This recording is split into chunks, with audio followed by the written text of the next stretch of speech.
Hello everyone, my name is Sobia Fatima, MBBS second professional student from Nalanda medical college Patna. और आज इस video में मैं बात करने वाली हूँ एक ऐसे सब्जेक्ट के बारे में जो काफ़ी ज़्यादा वोलेटाइल है but at the same time important भी है और स्टूडेंट्स को ये याद नहीं रहता है। सबसे बड़ी प्रॉब्लम इसकी याद नहीं रहता है और ये सब्जेक्ट है ऑब्वियसली इनऑर्गेनिक केमिस्ट्री। तो मैं आज आपके सामने अपने नोट्स जो मैंने खुद से बनाए थे वो शेयर करूंगी और उसके साथ साथ स्ट्रैटेजी शेयर करूंगी कि आपको कैसे पढ़ना है, किससे पढ़ना है और कैसे नोट्स तैयार करने हैं। तो चलिए जानते हैं इनऑर्गेनिक केमिस्ट्री के बारे में। तो सबसे पहला पॉइंट जो हम लोग को दिक्कत आती है वो ये आती है कि हम लोग याद नहीं कर पाते हैं। जो चीज़ याद करते हैं वो हम लोग भूल जाते हैं। तो हम लोग सोचते हैं कि हम लोग इनऑर्गेनिक केमिस्ट्री लास्ट में करेंगे, बट मेरा ये मानना है कि हमें वो चैप्टर पहले पढ़ लेने चाहिए जो उतने ज़्यादा रटने वाले नहीं हैं, क्योंकि रट कर एट लास्ट कुछ समझ में नहीं आने वाला। तो स्टार्ट तुम लोग कोऑर्डिनेशन कंपाउंड से करो। कोऑर्डिनेशन कंपाउंड एक ऐसा चैप्टर है तो बहुत ज़्यादा इंपॉर्टेंट भी है और साथ ही साथ उतना ज़्यादा रटने वाला भी नहीं है। मेरा one of the favourite chapter था ये। तो कोऑर्डिनेशन कंपाउंड से स्टार्ट करो, उससे तुम्हें ऐसा फील होगा कि इनऑर्गेनिक केमिस्ट्री उतनी ज़्यादा भी बोरिंग नहीं है। उसके बाद तुम बाकी चैप्टर्स पे जाओ। बाकी चैप्टर में जब आप जाओगे तो तुम लोग अब वो चैप्टर्स में जाओ ब्लॉक वाइज चैप्टर्स में, जैसे एस ब्लॉक, पी ब्लॉक, उसके बाद एफ ब्लॉक। तो इस टाइप से ब्लॉक वाइज पढ़ाई करो और नोट्स भी उसी हिसाब से बनाओ। तो तुम लोग से क्यों नहीं याद हो पाता है, तुम लोग भूल क्यों जाते हो, उसका सबसे मेन रीज़न ये होता है कि तुम लोग समझने की कोशिश नहीं करते हो। जैसे कि सारे ब्लॉक्स में सबसे ज़्यादा क्या इंपॉर्टेंट होता है, तो सबसे ज़्यादा इंपॉर्टेंट होता है ऑर्डर्स। तो जब तुम लोग ऑर्डर देखोगे तो तुम लोग को ये रियलाइज़ होगा कि ज़्यादा ऑर्डर्स रटने की ज़रूरत नहीं है। जितना भी प्रॉब्लम होता है रटने का तो वो तुम लोग समझो। सबसे तो मेन बात ये होता है कि जो पीरियोडिक टेबल चैप्टर होता है वो तुम्हारा पूरा क्लियर होना चाहिए। कोई भी इनऑर्गेनिक के ब्लॉक्स की चैप्टर उठाने से पहले पीरियोडिक टेबल पूरा क्लियर रखो अपने दिमाग में, अपने दीवार में कहीं पे भी चिपका दो, उसको हमेशा देखते रहो, क्योंकि उससे हर चीज़ के ऑर्डर वहीं पे तुम्हें दिख जाता है। बहुत ज़्यादा इंपॉर्टेंट होता है जो सीक्वेंस होता है उसको लर्न करना। जैसे लैंथेनॉइड कॉन्ट्रैक्शन हो गया, इनर्ट पेयर इफेक्ट हो गया, ये सब की थ्योरी अगर तुम्हारे दिमाग में रहेगी तो जब तुम ब्लॉक्स पढ़ोगे और जब उसका ऑर्डर्स आएगा उसी टाइप का तो तुम्हें बहुत आसानी से हो जाएगा। क्योंकि तुम जब क्वेश्चन देखते हो इनऑर्गेनिक केमिस्ट्री के तो या तो एक्सेप्शंस रहता है या तो ऑर्डर्स रहता है। जब ऑर्डर जाते हो तो तुम याद करने लगते हो कि मैंने तो रटा था, इसमें क्या था ऑर्डर। तो तुम उस टाइम रटने वाला नहीं सोचोगे, तुम उस टाइम सीक्वेंस देखोगे और अपने हिसाब से एनालाइज करोगे कि क्या होना चाहिए। तुम देखोगे कि दो ऑर्डर को कैसे रिलेट कर रहे हैं। जैसे आयनाइजेशन पोटेंशियल जो है वो इन्वर्सली प्रोपोर्शनल होता है साइज से, तो इससे तुम दो तरह के ऑर्डर्स को अपने आप जान लीजिए। जितने भी ब्लॉक्स के जितने भी ग्रुप्स होते हैं सबका साइज का ऑर्डर तो एटलीस्ट तुमको आना चाहिए। तुम ये कहाँ से पढ़ोगे, मैं बता रही हूँ, बहुत से स्टूडेंट्स को पता नहीं होता है कहाँ से पढ़ना है। तो सब लोग एनसीईआरटी से पढ़ते हैं, तो एनसीईआरटी से पढ़ता सब है बट समझ में नहीं आता है। वो क्यों होता है? क्योंकि तुम लोग बस एनसीईआरटी रीडिंग करते हो और एनसीईआरटी रीडिंग करने से कुछ याद नहीं होने वाला है और रटना तो है नहीं, इसको समझना है अच्छे से। रटने वाला चैप्टर बस एक मेटलर्जी है जो मुझे बहुत ज़्यादा बोरिंग लगता था, तो मैंने सबसे एंड में वही पढ़ा था, तो मेटलर्जी बहुत ज़्यादा बोरिंग था। बट उसके अलावा जो जितने भी ब्लॉक्स के चैप्टर हैं, एस ब्लॉक, पी ब्लॉक तो पूरा समझने वाला ही है मेरे हिसाब से। तो वो एनसीईआरटी से पढ़ो, नहीं समझ आए तो या तो कोई साइड बुक ले लो या कोई टीचर्स के नोट्स, जैसे मेरे पास नोट्स थे तो मैं अभी उसमें से कुछ पॉइंट्स बता रही हूँ, बताऊँगी आगे भी।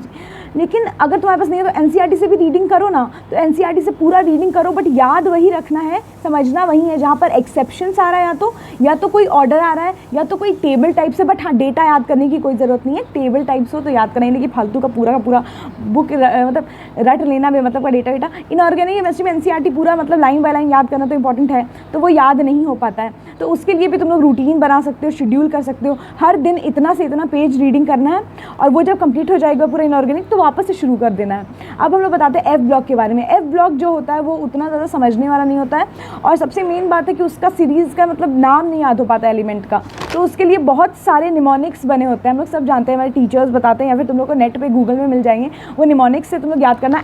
लैंथेनॉइड और एक्टिनॉइड्स की जो डिफरेंसेस होती हैं वो याद रखना। सबसे ज़्यादा इसमें इंपॉर्टेंट होता है एक्सेप्शंस, जैसे कि लैंथेनॉइड एलिमेंट्स में F2 F8 नहीं फिल होते हैं। तो इस टाइप की बातें जो एक्सेप्शंस वाली बातें होती है वो ये एफ ब्लॉक ये सब में इंपॉर्टेंट हो जाती हैं, क्योंकि उसमें उतना ज़्यादा कुछ याद करने के लिए नहीं, हल्का फुल्का ऑक्सीडेशन स्टेट में मैग्नेटिक प्रॉपर्टी ये सब होता है। But at the end of the day तुमको एलिमेंट्स के नाम याद रहने चाहिए इस एफ ब्लॉक में और तुमको याद रहने चाहिए लैंथेनॉइड एक्टिनॉइड के डिफरेंसेस और एक्सेप्शंस। अब हम लोग बात करते हैं एक्टिनॉइड्स में भी। वही एक्टिनॉइड्स में भी ज़्यादा याद करने के लिए नहीं है। जैसे मैं एक एग्जांपल देती हूँ कि the thorium is the only actinoid element where 5f electron is absent. इसका मतलब ये भी एक तरह का एक्सेप्शन हुआ। तो तुम समझ जाओगे कि एफ ब्लॉक में बस एक्सेप्शंस लर्न करने हैं most of the time. P block जो होता है वो एनसीईआरटी से लोग पढ़ते हैं, बट 12th मैं अपना खुद का एक्सपीरियंस बता रही हूँ कि ट्वेल्थ का पी ब्लॉक में नहीं पढ़ पाई थी एनसीईआरटी से। मुझे लगा था कि बहुत ज़्यादा लंबा है, बहुत ज़्यादा दिया हुआ है उसमें, तो मैंने सोचा मैं वो एंड में कर लूँगी, बट एंड में भी मैं नहीं कर पाई क्योंकि वो इतना ज़्यादा लंबा था कि उसको एंड में, अगर तुम चाहते हो कि तुम्हारा एनसीईआरटी तुम मास्टर कर लो तो तुम अभी से शुरू कर दो इनऑर्गेनिक पढ़ना, एंड 1 मंथ के लिए मत रखो, हो ही नहीं पाएगा। उस टाइम बाकी लगेगा कि चीज़ें ज़्यादा इंपॉर्टेंट है।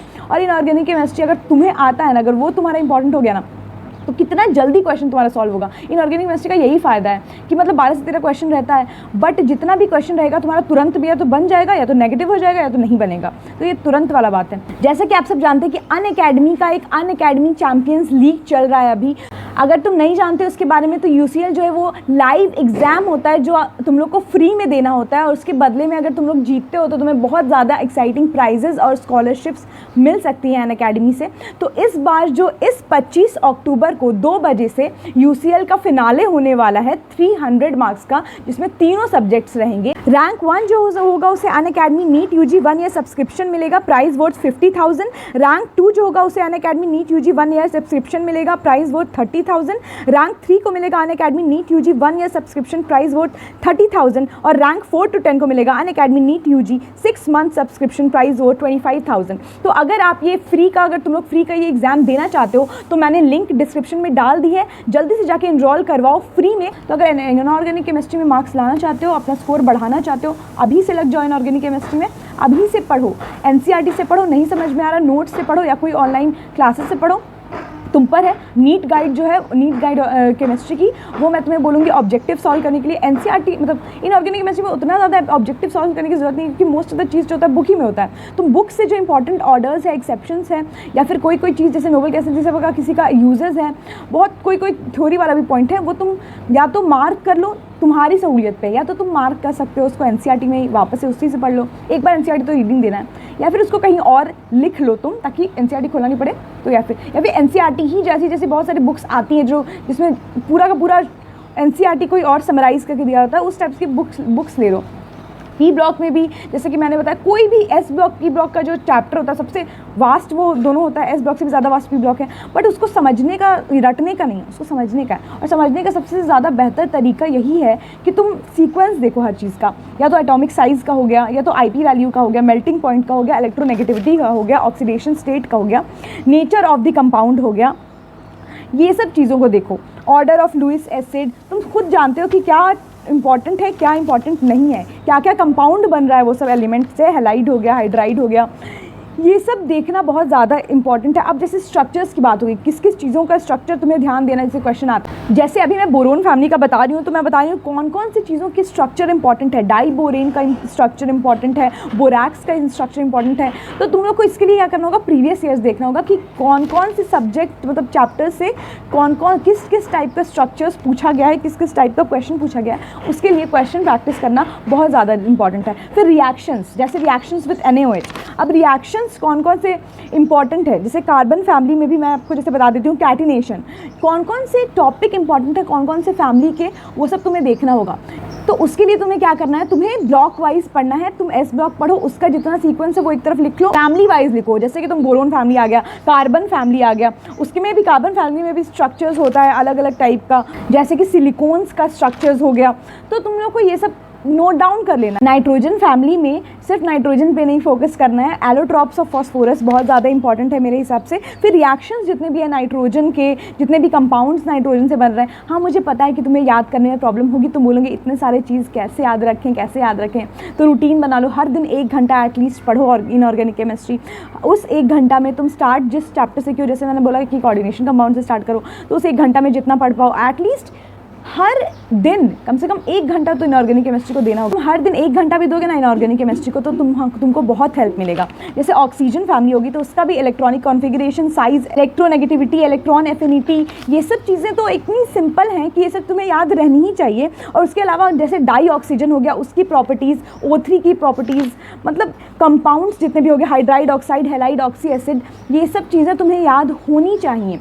ये सब चीज़ें कैसे याद होंगी, एक दिन में नहीं याद होंगी। जितने भी स्ट्रक्चर्स हैं, जितने भी स्ट्रक्चर्स इंपॉर्टेंट है हर फैमिली के, उन्हें एक तरफ बना लो और अपने दीवार पर साट लो, ताकि तुम्हारा ध्यान वहाँ जाते रहे और तुम्हें याद रहते रहे ये स्ट्रक्चर कैसा है, इसमें कितने इलेक्ट्रॉन्स है, कितनी वैलेंसी, मतलब सब कुछ दिखते रहे, तुम्हारे आँख के सामने रहे। इनऑर्गेनिक केमिस्ट्री को बार बार रिवाइज करने का एक ये भी तरीका है कि इंपॉर्टेंट चीज़ कहीं लिख कर दीवार पर साट लो, जो कि मैंने भी किया था और ये बहुत ज़्यादा इंपॉर्टेंट है। तो अब मैंने इतना एक बेसिक बता दिया है तुम्हें कि क्या क्या इंपॉर्टेंट है, क्योंकि ऑलमोस्ट सब कुछ ही इंपॉर्टेंट है एट लास्ट एनसीईआरटी का, इसलिए तुम्हें बस अपने तरीका देखना होगा पढ़ने का। तो तुम्हें और भी कुछ जानना हो तो मैं तुम्हें बता सकती हूँ ऑक्सी एसिड्स ऑफ सल्फर, इसको ज़रूर, इसका जितना भी स्ट्रक्चर्स हैं, जितने भी ऑक्सी एसिड्स हैं सबके स्ट्रक्चर्स वो तुम पक्का याद कर लेना अच्छे से। और भी ऐसे बहुत से टॉपिक है। क्वेश्चंस जैसे आ गया, in which pair ions both the species contain SS bond. अब ये तुम कहाँ से समझोगे, ये तुम स्ट्रक्चर से समझोगे। तो क्वेश्चंस इस टाइप के आ सकते हैं, तुम्हें क्वेश्चन देखना है कि तुम कैसे लर्न करोगे उसके लिए। तो क्वेश्चन इस टाइप के आ सकते हैं, which of the following is more reactive, इस टाइप का भी क्वेश्चन बहुत आता है। तो इसीलिए मैं आज चाहती हूँ कि तुम लोग अच्छे से पढ़ो, जैसा मैंने बताया है उस हिसाब से पढ़ो, एनसीईआरटी से भी पढ़ो, क्वेश्चंस भी सॉल्व करो, परफेक्ट रूटीन बनाओ।